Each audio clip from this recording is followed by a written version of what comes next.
There are few more shameful confessions to make than that we are lonely. The basic assumption is that no respectable person could ever feel isolated, unless maybe they'd just moved country or been widowed. Yet in truth, a high degree of loneliness is an inexorable part of being a sensitive, intelligent human. It's a built-in feature of a complex existence. There are several big reasons for this. Much of what we need recognized and confirmed by others, a lot of what it would be extremely comforting to share, is going to be disturbing to society at large. Many of the ideas in the recesses of our minds are too odd, contrary, subtle or alarming to be safely revealed to anyone else.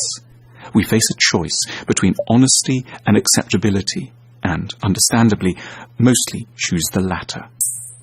It takes a lot of energy to listen to another person and enter sympathetically into their experiences. We shouldn't blame others for their failure to focus on who we are. They may want to meet us, but we should accept the energy with which they will keep the topic of their own lives at the center of the conversation. We must all die alone, which really means that our pain is for us alone to endure. Others can throw us words of encouragement, but in every life, we are out on the ocean, drowning in the swell, and others, even the nice ones, are standing on the shore, waving cheerily. It's deeply unlikely that we will ever find someone on exactly the same page of the soul as us.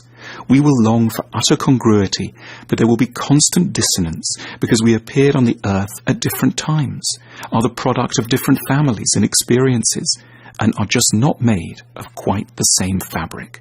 So they won't be thinking just the same as us on coming out of the cinema and looking out at the night sky. Just when we want them to say something high-flown and beautiful, they will perhaps be remembering a painfully banal and untimely detail from an area of domestic life, or vice versa.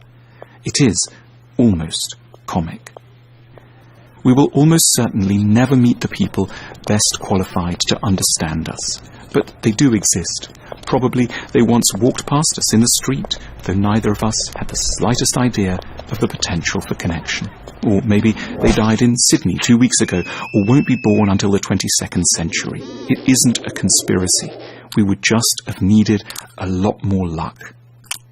The problem is sure to get worse the more thoughtful and perceptive we are. There will simply be less people like us around. It isn't a romantic myth. Loneliness truly is a kind of tax we have to pay to atone for a certain complexity of mind. The desire to undress someone is for a long time far more urgent than the desire for good conversation. And so we end up locked in relationships with certain people we don't have much to say to, because we were once fatefully interested in the shape of their nose or the colour of their remarkable eyes.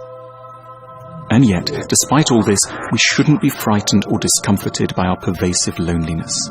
At an exasperated moment, near the end of his life, the German writer Goethe, who appeared to have had a lot of friends, exploded bitterly, "No one has ever properly understood me. I have never fully understood anyone. No one understands anyone else." It was a helpful outburst from such a great man. It isn't our fault. A degree of distance and mutual incomprehension isn't a sign that life has gone wrong. It's what we should expect from the very start. And when we do, benefits can follow. Once we accept loneliness, we can get creative. We can start to send out messages in a bottle. We can sing, write poetry, produce books and blogs, activities stemming from the realization that people around us won't ever fully get us, but that others, separated across time and space, might just. The history of art is the record of people who couldn't find anyone in the vicinity to talk to. And we can take up the coded offer of intimacy in, say, the words of a Roman poet who died in 10 BC, or the lyrics of a singer who described just our blues in a recording from Nashville in 1963. Loneliness makes us more capable of true intimacy, if ever better opportunities do come along. It heightens the conversations we have with ourselves. It gives us a character. We don't repeat what everyone else thinks. We develop a point of view. We might be isolated for now, but we'll be capable of far closer, more interesting bonds with anyone we do eventually locate. Loneliness renders us elegant and strangely alluring. It suggests there's more about us to understand than the normal patterns of social intercourse can accommodate, which is something we can take pride in.